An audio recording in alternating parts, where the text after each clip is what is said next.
Assalamualaikum warahmatullahi wabarakatuh. Kami dari kelompok 6 akan mempresentasikan bab 12 tentang mengelola keberagaman. Saya Muhammad Nabil Azra, NPM 148. Saya Nabila Nur Amalina, NPM 227. Saya Rita Widya Putri, NPM 229. Saya Muhammad Raffi Nur Wahid, NPM 236.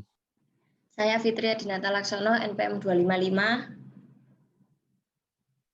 Saya Rani Almira Larinda, NPM 261. Saya Cynthia Monica, NPM 271.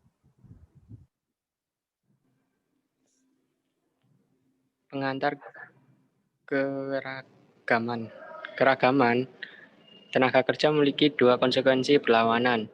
Di sisi lain, dapat memperluas akses organisasi terhadap keahlian, kemampuan, dan ide-ide. Namun, di sisi lain juga dapat muncul miskomunikasi, kesalahpahaman, dan perselisihan.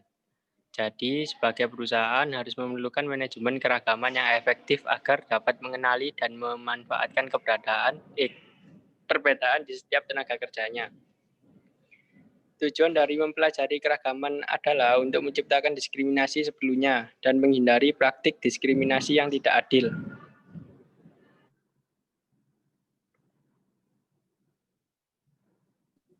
Tempat kerja yang berubah. Yang pertama, jumlah penduduk dunia.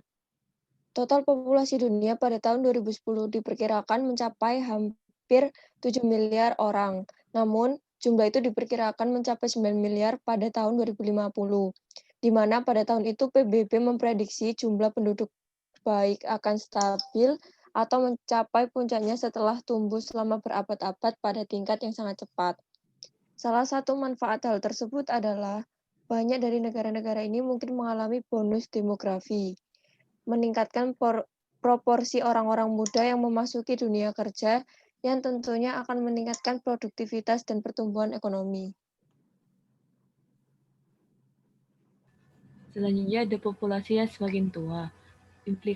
Implikasi dari tren ini untuk masyarakat dan bisnis sangatlah mendalam, dari perusahaan struktur dalam keluarga ke pergeseran pola kerja dan pensiun ke tantangan-tantangan ekonomi baru yang didasarkan pada tuntutan peningkatan pada program hak sosial, berkurangnya pasokan tenaga kerja, dan penurunan jumlah tingkat tabungan global.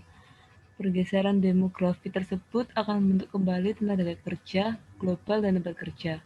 Sekali lagi, manajer dan organisasi perlu memahami bagaimana perubahan tersebut dapat mempengaruhi kebijakan dan praktek kerja di masa depan. Selanjutnya, keberagaman di Amerika Serikat. Organisasi-organisasi baru kini telah menyadari bahwa setiap orang tidaklah sama, dan perbedaan yang dibawa orang-orang tersebut ke tempat kerja adalah hal yang berharga. Statistik berikut ini menggambarkan beberapa perubahan yang mengubah penduduk tempat kerja. Yang pertama, ada tenaga kerja yang sudah berumur. Kedua, pertumbuhan pekerja Latin dan Asia. Yang ketiga, daya beli kaum minoritas. Pertumbuhan populasi orang asing sejauh ini, organisasi-organisasi perusahaan di Amerika Serikat memiliki kaum minoritas untuk menjadi eksekutif puncak mereka satu orang atau tidak sama sekali. Selanjutnya yaitu ada keberagaman dalam skala global. Budaya-budaya nasional adalah hal yang tidak ketara, bisa menyebar dan sulit untuk dimengerti. Namun, penting sekali bagi manajer di suatu perusahaan untuk belajar memahami budaya lokal dan menghadapi budaya tersebut dengan baik. Contoh, Kraft General Foods pun menyepakatinya bahwa berbisnis secara global berarti pelanggan kita pun beragam. Pemegang saham di perusahaan kita pun beragam. Pemegang saham di perusahaan kita pun beragam. Populasi yang tersedia bagi kita, produktivitas, kreativitas, inovasi kita, dan orang-orang yang menjadi pemasok bagi perusahaan kita juga beragam. Tidak mungkin kita menjalankan bisnis dengan baik tanpa adanya pemahaman mendalam dan menerima semua unsur ini. Selanjutnya yaitu ada jenis-jenis keberagaman di tempat kerja, yaitu yang pertama ada usia, lalu jenis kelamin, ras dan kesukuan, agama, latar belakang sosial ekonomi, dan yang terakhir jenis keberagaman lainnya. Selanjutnya tantangan dalam mengelola keragaman. Yang pertama, komunikasi. Hambatan persepsi budaya dan bahasa perlu diatasi agar program keragaman berhasil. Tidak efektif, komunikasi hasil tujuan utama dalam kebingungan, kurangnya kerja sama tim, dan moral rendah. Kedua, pelaksanaan keragaman dalam kebijakan tempat kerja. Ini dapat menjadi tantangan utama untuk semua pendukung keragaman. Dengan hasil penilaian karyawan dan data penelitian, mereka harus membangun dan menerapkan strategi yang disesuaikan untuk memaksimalkan efek dari keberagaman di tempat kerja, khusus mereka bagi organisasi. Ketiga, resistensi terhadap perubahan.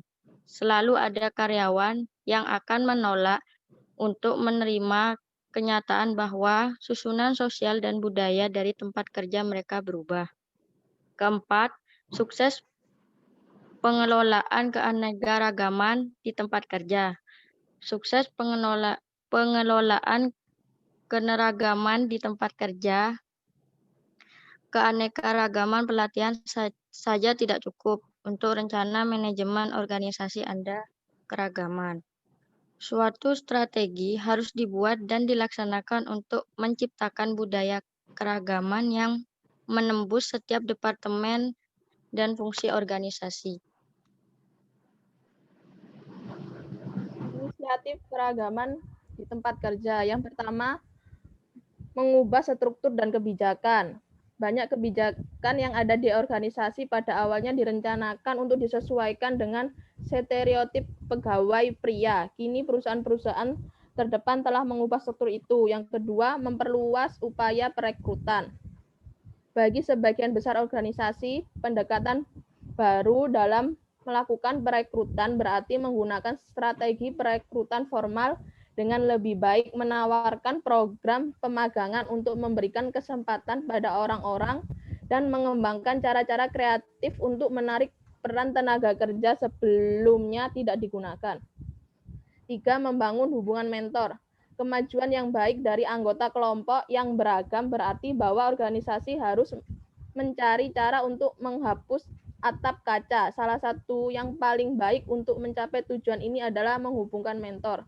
Seorang mentor adalah anggota organisasi yang tingkatnya lebih tinggi yang berkomitmen untuk memberikan mobilitas dan dukungan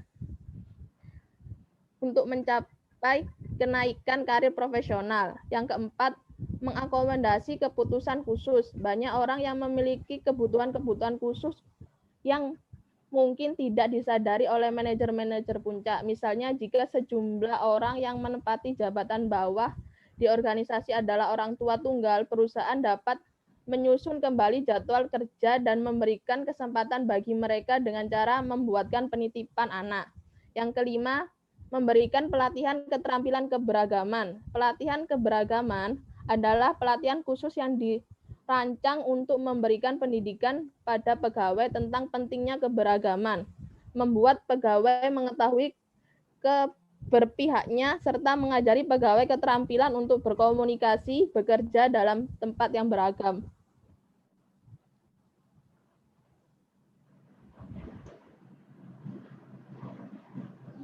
Sekian dari kelompok kami. Mohon maaf jika ada salah kata. Assalamualaikum warahmatullahi wabarakatuh.